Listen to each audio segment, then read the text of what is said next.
é sobre o livro A Outra Volta. Aqui está como Outra Volta do Parafuso, mas eu costumei a falar A Outra Volta do Parafuso, do autor Henry James. Esse livro que eu tenho aqui, ele é daquela coleção dos clássicos da editora Abril. Deixa eu mostrar aqui para vocês. É porque esse livro ele tem assim como Outra Volta do Parafuso e em algumas edições A Outra Volta do Parafuso, mas é o mesmo. Esse livro ele foi publicado em 1961, tá? E ele é um clássico. E ele é um livro que se trata de fantasmas, sim, ele é um terror psicológico. E eu nunca li nada sobre esse autor, o Henry James, mas eu sei que o tipo de escrita dele é aquele tipo de escrita ambígua, que ele te dá duas histórias em uma só, ok? Então, assim, o final desse livro é aquele final que você faz exatamente isso. Você lê a última página, aí você fecha o livro, aí você pensa, será que eu perdi alguma coisa? Será que eu pulei alguma página? Enfim, porque ele te dá aquele final que não é um final certinho, tipo, o protagonista morreu. O protagonista viveu feliz para sempre. O protagonista... enfim, você não tem aquele final, tipo, aconteceu isso, isso e isso. Não, tá?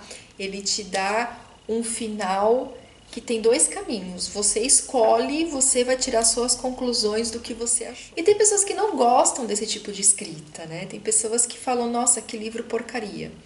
Mas no meu caso, eu acho um tipo de escrita muito inteligente. Muito inteligente. Você escrever uma história e uma história que ela pode ter dois significados é de uma escrita muito inteligente. Então é aquele livro que te faz realmente pensar, né? Você volta, você lê algumas partes. Eu sempre, não sei se dá pra ver, eu coloco post-its, né, nos meus livros. Então eu volto nos meus post-its, eu vou lendo de novo. Será que eu perdi alguma coisa? Será que é exatamente isso que eu tô pensando? Mas enfim, dependendo do rumo que você dar ali para a história, né, dependendo do final que você dar para a história, as duas estão corretas, porque vai depender do leitor, né? É um tipo de escrita que desafia a inteligência do leitor. Então isso é muito, muito, muito legal. Eu tô com muita vontade de ler um livro do Henry, eu falo James Henry. Eu tô com muita vontade de ler um livro do Henry James que se chama A Herdeira. Eu preciso ir em algum sebo, porque eu não achei ele para vender na internet, em nenhuma livraria. Eu só encontrei em sebo virtual, então vou ver se eu consigo comprar uma edição da Herdeira. Não sei porquê, mas eu estou com vontade. Eu não vi nenhum tipo de resenha do livro, mas eu fiquei com vontade pela sinopse que eu li mesmo, tá? Tem muitos outros livros que eu estou afim, mas esse aí eu fiquei bem curiosa. Então vamos para a história.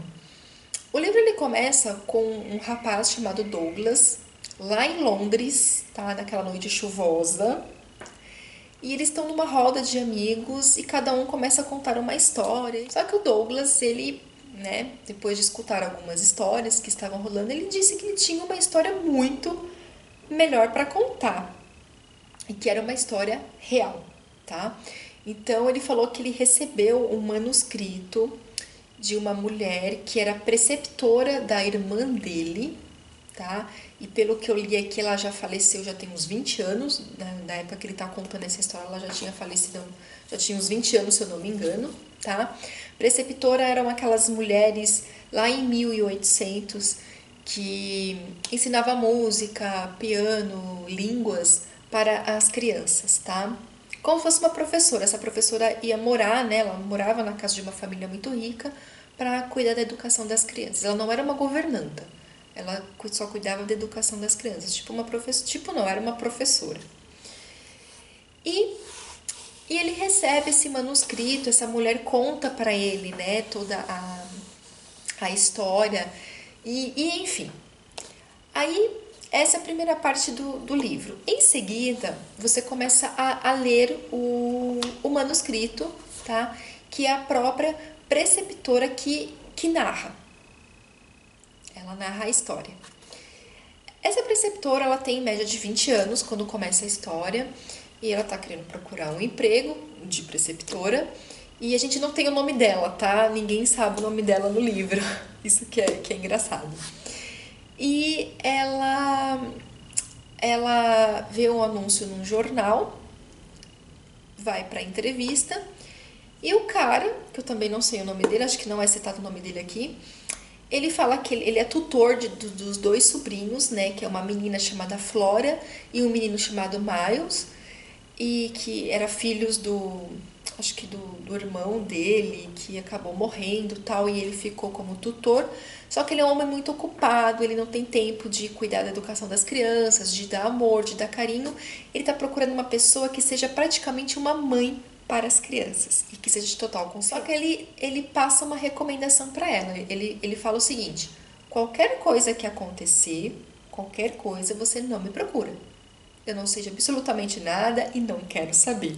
É exatamente isso que ele fala para a preceptora. E ele, assim, ele é um homem muito bonito, né? Então você pensa aquela figura daquela mulher de 20 anos lá em 1800, né?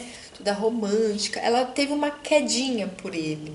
Ela ele é um homem muito sedutor e ele acabou meio que seduzindo ela ali para ela poder aceitar o emprego, porque como assim? Qualquer problema que acontecer, ela não irá poder se dirigir a ele, porque ele é o tutor das crianças, mas assim, ele não quer saber mesmo, ele não gosta das crianças, ele não tem interesse nenhum por elas, tá?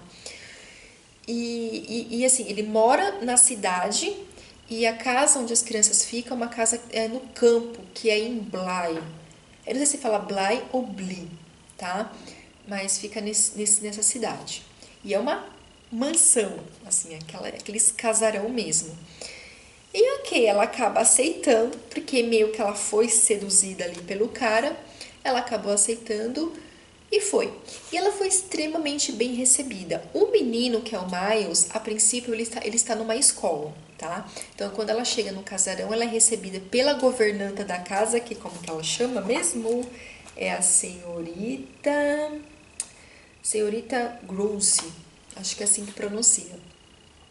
Recebe ela super bem. A menininha, que é a Flora, também a recebe super bem. Aquela menina super angelical, totalmente doce. E assim, ela se dá super bem com todo mundo da casa, né? As cozinheiras, enfim, com todo mundo. E ela ficou assim, surpresa, porque ela não esperava ser tão bem recebida na casa. Sem contar que ela ficou deslumbrada com a mansão, né? Aqueles casarões gigantescos e com uma decoração linda. E começa a acontecer alguns casos estranhos, tá? Ela começa a ver duas aparições na casa, a de um homem e de uma mulher, tá? A primeira aparição é do homem, tá? Que ele foi, digamos que o governante da casa, seria isso? Eu não lembro agora, tá? E a mulher, né, que ela começa a visualizar, né, a ver a aparição dela depois, é da senhorita Janis, enfim, é da antiga preceptora da Flora, tá? Tanto que na entrevista o próprio tio, né, das crianças falou para ela que a antiga preceptora havia falecido, ela saiu de férias e acabou falecendo. E ela começa a visualizar essas duas aparições, ok? E não dá para falar mais nada da história daqui em diante. Mas aí acontece do menino que estava na escola, ele acabou sendo expulso da escola e voltou para casa. E ela não entendia como um menino tão meigo, tão educado, poderia ser expulso da escola. Então ficou essa questão das aparições na cabeça dela, que ela não, né, já estava visualizando, e essa questão das crianças também. Enfim, eu acho, né? Vamos falar do finalzinho do final. Não vou falar exatamente o final do livro, tá? Isso não é spoiler, tá, gente? Porque isso é uma visão que vai depender da leitura de cada um. Enfim, eu acho, na minha visão, né, que eu li esse livro, eu acho que as crianças, elas estavam possuídas pelo espírito dessas duas aparições. O Miles estava possuído pelo espírito do cara, né, eu esqueço o nome dos personagens. Deixa eu ver aqui no final, tem o Peter, e a Flora, eu acho que ela estava possuída pela senhorita Jaisel. tá? E eu acho que os dois estavam possuídos por esses espíritos, tá? Porque eles não conseguiam visualizar esses espíritos, somente ela visualizava, e a governanta contou algumas histórias assim cabulosas sobre esses dois, que também não irei contar porque será spoiler, mas muitas pessoas que terminam a leitura têm a impressão de que a preceptora era louca, que na verdade não existia espírito nenhum, porque ela estava meio que seduzida, né, pelo tio, porque ela se encantou pelo tio e acabou fingindo toda aquela loucura para fazer com que o tio viesse até o casarão, porque ele disse para ela que não voltaria por absolutamente nada, que ela não, por motivo nenhum, ela deveria chamá-lo. E tanto que existem até umas críticas literárias da própria época, existem umas pesquisas em volta desse livro que afirmam isso. Mas existe uma outra outro grupo, né, da crítica literária que acha que realmente as crianças foram possuídas, porque a preceptora ela não conheceu aqueles dois fantasmas e ela passa uma descrição física perfeita deles para a governanta. E a governanta fala: não, mas essa pessoa que você está descrevendo era o Peter. Ah, essa pessoa que você está descrevendo era a Jessel. Ela não tinha visto foto, ela não tinha visto absolutamente nada, tá?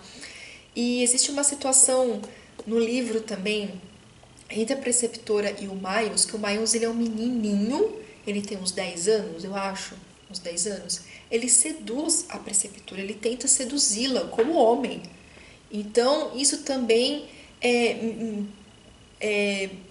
ao meu ver, é aí que ele estava mais ainda possuído pelo espírito daquele cara, tá? Devido a algumas conversas algumas coisas que a governanta contou para a preceptora, tá? Então, assim, na minha visão, as crianças estavam possuídas, tá? E existem 2 filmes, tá? Até onde eu conheço, sobre o livro. Mas esse filme que eu vou falar para vocês, ele não foi baseado no livro, ele foi somente inspirado, tá? Que é aquele filme chamado Os Outros, com a Nicole Kidman. Só que assim, gente, esse filme ele não tem nada a ver com o livro, nada a ver. Existem algumas coisas que são similares, tá? Mas é porque ele foi somente inspirado no livro, então ele não tem nada a ver. Você vai assistir isso, você vai ler o livro, você vai falar, são histórias completamente diferentes e são mesmo, tá? Mas esse filme, Os Outros, ele é muito bom, eu adoro. Mas existe um outro filme que ele foi gravado em 1961, se eu não me engano, acho que na mesma época que foi publicado o livro, mas parece que primeiro saiu uma peça de teatro e o filme foi baseado na peça de teatro, tá? Esse filme se chama Os Inocentes. E eu assisti o filme, assim que eu terminei de ler o livro, eu assisti no YouTube mesmo. Você vai lá no YouTube, tem o filme lá, só assistir. E assim, o filme é perfeito com o livro. É perfeito, é uma cópia do livro. Só não tem a parte do Douglas, da conversa deles e tal. Já vai direto para a história central mesmo, tá? Mas o filme é muito bom e ele é um filme em preto e branco e por ter sido dirigido na década de 60, eu achei que ficou muito bom. E por ser um filme de terror psicológico, por ser preto e branco, dá mais medo ainda. Porque senão é que dá medo, mas é um filme que te deixa apreensivo. Eu fiquei muito tensa, gente, ao ler esse livro, vocês não têm noção. Ele te causa aquele terror psicológico, não é um... Chega a dar um frio, assim, às vezes, né? Quando ela começa a ver aquelas aparições e você começa a imaginar... Gente, eu li esse livro em um dia. Eu peguei pra ler numa tarde e terminei numa tarde. Ele é curtinho, ele não é um livro grande, deixa eu ver quantas páginas. Assim, 5 estrelas para o livro. Amei o filme Os Inocentes, eu achei muito fiel ao livro, é um filme muito bom, assistam. E 5 estrelas, gente, adorei e quero ler os outros livros do Henry James também. Beijos pra vocês e até o próximo vídeo, tchau!